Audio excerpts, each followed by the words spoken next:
Si tu t'écroules de fatigue ou tu as un crash ou un down tous les jours vers 15-16 heures, ce n'est pas normal. Je vais te dire un truc très simple que Berman explique parfaitement. Ton problème, ce n'est pas le temps, c'est ta physiologie. Et en tant qu'entrepreneur ou en tant que gars qui travaille énormément, tu dois comprendre absolument ça. Sinon, tu vas continuer à t'épuiser, même avec le meilleur planning au monde ou même avec les meilleurs outils de productivité. Dans cette vidéo, je vais te montrer exactement pourquoi tu t'effondres à 15 heures et surtout comment reconstruire une énergie stable en appliquant des principes simples validés par la science.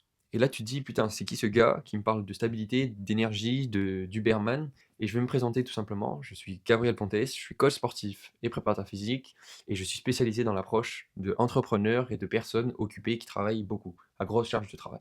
Et mon but, c'est que tu deviennes plus athlétique grâce à mes méthodes.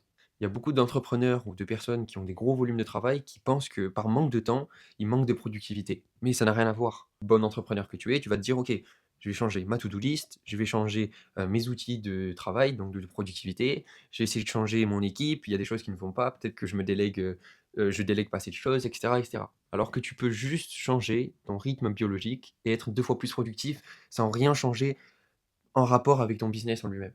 Tout se passe sur la biologie. La première chose qui t'affecte, c'est l'effondrement de la glycémie. Pour regarder la glycémie, il faut que tu regardes ce que tu consommes pendant la journée. Et souvent, cet effondrement de la glycémie, il est provoqué par un seul repas, celui du midi. Je vais t'expliquer comment ce phénomène arrive.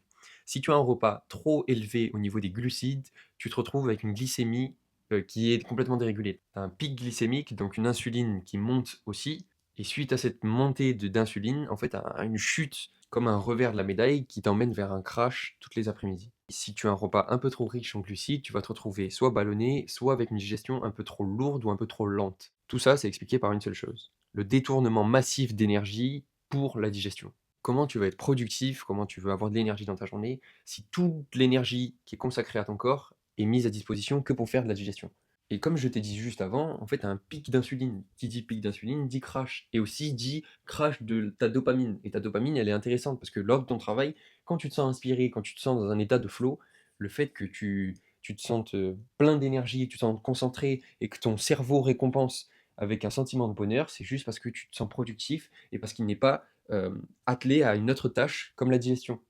Un autre paramètre que tu peux changer, c'est ta gestion du cortisol. Ton pic naturel de cortisol, il doit être le matin. Sauf que la plupart des gens qui travaillent et des entrepreneurs ont un pic de cortisol complètement déréglé. Soit ils se remplissent de café pendant la matinée, du coup ton cortisol fait n'importe quoi, soit t'es exposé la veille à des écrans qui te dérèglent ton cycle, soit tu ne prends pas la lumière du jour et tu ne règles pas ton rythme circadien dès le début de la journée, soit tout simplement tu ne te mets pas en mouvement et tu ne fais pas comprendre à ton corps qu'il faut juste se mettre en route pour être productif pendant ta journée. Et du coup, tu te retrouves avec une énergie complètement inversée. Ton cortisol, il est bas le matin et il se retrouve haut en plein après-midi, alors que ça doit être complètement l'inverse.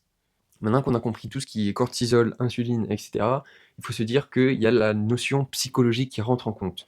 Le problème du côté psychologique là-dedans, c'est qu'il t'affecte sur plusieurs cercles vicieux. C'est ce que j'appelle les cercles vicieux du crash. Parfois, le problème, ce n'est pas le crash en lui-même, c'est juste ce qui en découle derrière. Tu es KO, tu ne fais pas ta séance, enfin tu la zappes, tu culpabilises de ne pas l'avoir fait et tout simplement, tu as une baisse d'estime de toi et tu t'aimes, on va dire, moins. Qui dit moins d'estime de soi dit moins d'énergie mentale et qui dit moins d'énergie mentale, donc cognitive, dit moins d'action et ça renforce encore plus la boucle, ce premier cercle vicieux. Un autre cercle vicieux que tu connais probablement, c'est le cercle de: «Je ne suis pas productif, donc j'accumule des tâches. Ces tâches ne se réalisent pas ou en tout cas j'ai du retard sur ces tâches, ce qui me crée encore plus de choses à faire et donc il m'emmène vers un crash nerveux. Ce crash nerveux me fait accumuler des tâches et on repart dans un autre cercle vicieux». Maintenant qu'on a vu tout ça, je vais te proposer un nouveau modèle. Un modèle qui va construire une énergie de CEO, qui va construire une réelle progression et une réadaptation de ton énergie et de ta productivité. Il faut te dire que la performance mentale est construite littéralement par la performance physiologique. Ce n'est pas pour rien qu'on voit des joueurs maintenant de e-sport se tourner vers l'activité physique pour renforcer à la fois leur productivité, leur énergie et leur stabilité, on va dire, physiologique, pour performer encore plus sur des niveaux cognitifs. Donc avant de te parler de business, de productivité ou de je ne sais quoi, on va stabiliser la chose la plus importante, le corps. Parce que sans ton corps, tout ce qui se passe autour s'écroule. Donc, comme on a vu, pour replacer bien ton cortisol, la première chose à faire, ce n'est pas attraper ton téléphone dès la première heure où tu te réveilles. La deuxième fondation, ça va être ton petit déjeuner. Ton petit déjeuner lance ta productivité sur la journée, ton énergie sur la journée. Donc, pour contrer ce coût glycémique, on va mettre en place plusieurs choses. Un petit déjeuner axé sur des protéines, pas trop de glucides pour pas t'emmener sur un crash glycémique dès le matin. On va éviter tout ce qui est sucre rapide, on va pas prendre de tartines de Nutella, de choses comme ça. Et on va se tourner vers des aliments qui sont un peu plus simples à digérer, qui ne tuent pas la digestion pendant la matinée. Et ainsi, tu vas juste stabiliser ta glycémie et donc stabiliser aussi tes performances cognitives. Dis-toi que tu peux éliminer tous ces crashs, au moins 50 à 70%, juste avec l'adaptation de ces deux fondations. Tu règles tes matinées, tu règles ton petit déjeuner, et tu sais que jusqu'à au moins 14h-15h, tu n'auras pas de crash. La troisième fondation est le sommeil. Il faut un sommeil qui fixe ton cerveau dans un bon niveau d'énergie. Grâce à ce sommeil-là, tu vas vraiment apporter une récupération à ton système nerveux et non pas un épuisement jour après jour que tu vas cumuler et accumuler plutôt au niveau des semaines et des mois à venir. Pour remodeler ce système, on va s'attarder sur une des notions les plus importantes pour moi. L'entraînement dédié aux personnes qui travaillent beaucoup, ou aux entrepreneurs, aux freelances, etc. C'est pas t'entraîner plus qui va faire que tu auras plus d'énergie ou te sentir mieux. Comme Huberman l'explique, un mauvais entraînement va détruire ton énergie et un bon entraînement va décupler tes performances et ton énergie. Pour cela, tu as 3 grands principes que j'utilise dans mon accompagnement. Donc un accompagnement qui est pour les entrepreneurs et les personnes occupées à aller chercher un physique plus athlétique et une énergie plus stable. Mais ça, on en parlera plus tard. Les 3 grands principes que je respecte dans mon accompagnement sont les suivants. Ne cherche pas à faire des séances de bodybuilding, donc fais des séances courtes, en dessous d'une heure, je dirais même de 30 à 40 minutes, c'est l'idéal quand tu es assez occupé. Utilise ton corps dans toutes ses fonctions, donc fais des exercices globaux qui engagent tout le corps entier et qui recrutent plusieurs qualités physiques en même temps. Et le troisième point, c'est fais de la mobilité qui va te déverrouiller de ta position de travail toute la journée. Tu passes la majorité de ta journée assis pardon, comme ça, et tu ne fais rien d'autre. Au maximum, tu vas te voûter, au maximum, tu vas te tourner comme ça, mais ton corps reste immobile, et le corps est fait pour bouger.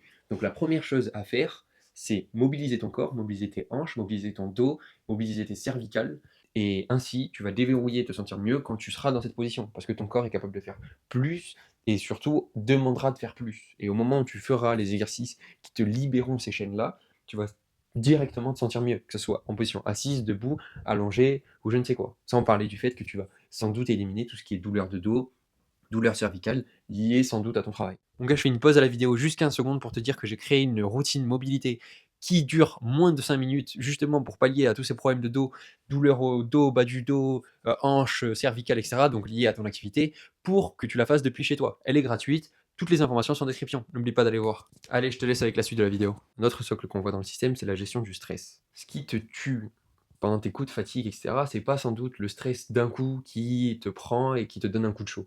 C'est l'accumulation de micro-stress que tu gardes et que tu cumules depuis des jours, semaines, voire des mois et des années, que tu remarques même plus et qui est là et qui engrange de la fatigue mentale, nerveuse et physiologique et qui t'emmène vers des crashs qui te font rentrer dans des nouveaux cercles vicieux. Je pense que tu as déjà entendu parler de ces points, mais Huberman en fait beaucoup l'apologie pour justement renforcer et détruire ces micro-stress afin de repartir à chaque fois sur une journée sans stress accumulé. La première action qui caractérise ce protocole anti-stress, c'est les micro-pauses. Ces micro-pauses, elles sont là pour réguler. Elles sont là pour réguler ta fatigue cognitive et ta fatigue physiologique. Le but, ça serait de toutes les 1 heure et demie à 2 heures de faire des petites pauses, donc soit d'1 minute à 10 minutes. L'intérêt ici, ça serait juste pour reposer le cerveau, prendre du recul et ne pas accumuler de la fatigue, même qu'elle soit visuelle, cognitive ou je ne sais quoi, pour repartir de plus belle. J'ai même envie de te dire que la plupart de mes idées ont été faites suite à des micro-pauses. Une autre caractéristique qui est vue dans ce protocole anti-stress, c'est la respiration. Plus ta respiration se rapproche de l'idéal physiologique, plus tu seras productif sur tes tâches. Pour cela, il faut te dire que tu dois respirer le moins possible avec la cage, avec le dos et la cage, et le plus possible avec le ventre. Donc ça ferait ventre, cage, ventre qui rentre et cage qui descend. Et là, tu utilises tous tes systèmes respiratoires, donc diaphragme, cage thoracique, poumon, etc., pour faire une respiration complète et qui calme ton système nerveux au lieu de l'accélérer, de le stresser, etc. Un autre outil dans la respiration que tu peux utiliser, c'est les cohérences cardiaques. Quand tu sens que ton stress monte un petit peu trop, tu peux faire des cohérences cardiaques, soit en 3 secondes, soit en 5 secondes, soit en 7 secondes. Tu vas ainsi former un carré de respiration stable qui va faire descendre ton rythme cardiaque et ton système nerveux dans un état beaucoup plus calme et méditatif, entre guillemets. Juste avec ce genre d'astuce, tu peux éliminer le micro-stress que tu as accumulé, que ce soit suite à un gros stress ou à un mini-stress, et tu peux juste te relancer ton énergie à repartir dans une activité qui a besoin d'une attention cognitive. Et le dernier point dans ce protocole anti-stress, c'est de vider tout ce qui est lié à l'énergie mentale. En gros, l'idée, ça serait de vider le cache du téléphone, de l'ordinateur, pour faire place à de nouvelles performances, à de nouvelles idées, et cetera. Donc je te conseille de faire un point sur ta to-do list assez souvent, d'éliminer tout ce qui est micro-décision, micro-action qui peut être réglé en moins de 10 minutes. Je vais dire quelque chose, si tu appliques vraiment ce qu'on vient de voir jusqu'à maintenant, je vais te dire exactement ce qui va changer. Tu vas littéralement éliminer toutes ces crashs à 14, 15, 16 heures et tu auras de l'énergie beaucoup plus stable dans ta journée. Ton cerveau reste clair, tu vas rester productif dans ta journée et tu n'as plus l'impression de subir tes journées. Tu vas aussi retrouver de l'énergie pour t'entraîner. Comme on a vu, en fait, tu pas besoin de 2 heures pour t'entraîner, tu pas besoin de méthode, de miracle, tu as juste besoin de mouvementer ton corps, de le faire de manière régulière, de manière courte, pas quelque chose qui te puise de l'énergie, mais plutôt qui te la décuple. Et ainsi, tu vas juste redevenir régulier, renforcer certains cercles vicieux positifs cette fois-ci. Ta clarté mentale va littéralement exploser. Tu prendras des décisions beaucoup plus rapides, tu seras moins dispersé, plus d'énergie. C'est ce que Huberman appelle la stabilité du système nerveux. Quand ton énergie revient, ton estime de toi remonte, tu tiens tes engagements, toi tu es constant, et après c'est qu'une question de temps et de processus dans le business. Mais sinon, ta productivité redeviendra claire et ta discipline viendra avec. C'est plus un combat perpétuel entre un dilemme interne et externe, c'est juste un effet secondaire de tout ce que tu as mis en place juste avant. Écoute, si aujourd'hui tu veux retrouver ton énergie de CEO, si tu veux avoir un corps athlétique, surtout adapté à ton rythme de vie, donc à ton agenda, à ton planning, à tes contraintes, à ta famille, etc. Si tu veux aussi arrêter d'osciller entre ces phases de productivité au max et après de down, de fatigue complète, et si tu veux avoir un réel cadre, une méthode et un coach qui comprend ce que tu vis, c'est exactement ce que je propose dans mon accompagnement. Tu as le lien juste en dessous, tu cliques, tu regarderas, et si ça te convient, on reconstruira ton énergie et ton corps grâce à un vrai système, le système No Crash. Sur ce, c'était Gab, à bientôt.